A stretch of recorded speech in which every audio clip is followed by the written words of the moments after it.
بسم اللہ الرحمن الرحیم۔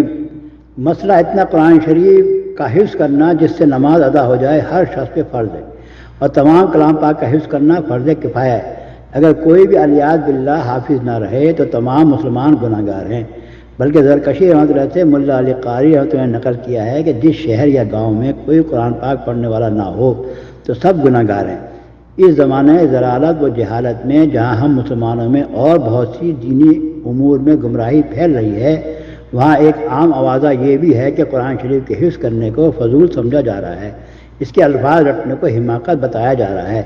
اس کے الفاظ یاد کرنے کو دماغ سوزی اور تضییع اوقات کہا جاتا ہے۔ اگر ہماری بددینی کی یہی ایک وبا ہوتی تو اس پر کچھ تفصیل سے لکھا جاتا، مگر یہاں ہر ادا مرض ہے اور ہر خیال باطل ہی کی طرف کھینچتا ہے، اس لیے کس چیز کو روئیے، کس کا شکوہ کیجیے۔ فإلی اللہ المشتکیٰ واللہ المستعان۔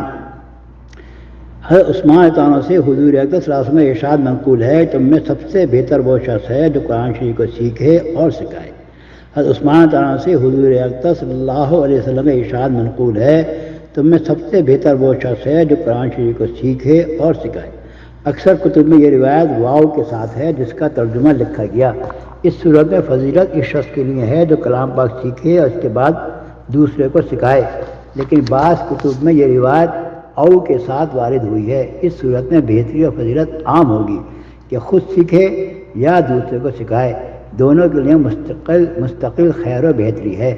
کلام پاک چونکہ اصل دین ہے، اس کی بقا و اشاعت پر ہی دین کا مدار ہے، اس لیے اس کے سیکھنے اور سکھانے کا افضل ہونا ظاہر ہے، کسی توضیح کا محتاج نہیں۔ البتہ اس کی انواع مختلف ہیں، کمال اس کا یہ ہے کہ مطالب و مقاصد سمیت سیکھے، اور ادنا درجہ اس کا یہ ہے کہ فقط الفاظ سیکھے۔ نبی کریم صلی اللہ علیہ وسلم کا دوسرا ارشاد حدیث مذکور کی تائید کرتا ہے،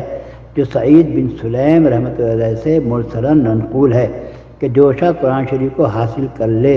اور پھر کسی دوسرے شخص کو جو کوئی اور چیز عطا کیا گیا ہو اپنے سے افضل سمجھے تو اس نے حق تعالیٰ شانوں کے اس انعام کی اور کھلی ہوئی بات ہے کہ جب کلام الہی سب کلاموں سے افضل ہے، جیسا کہ مستقل احادیث میں آنے والا ہے، تو اس کا پڑھانا یقیناً سب چیزوں سے افضل ہونا ہی چاہیے۔ ایک دوسری حدیث سے ملا علی قاری نے نقل کیا ہے کہ جس شخص نے کلام پاک کو حاصل کر لیا،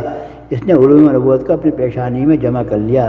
سہل تستری رحمۃ اللہ فرماتے ہیں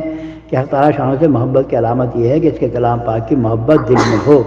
شرح آیا میں ان لوگوں کی فہرست میں جو قیامت کے ہولناک دن میں عرش کے سائے کے نیچے رہیں گے،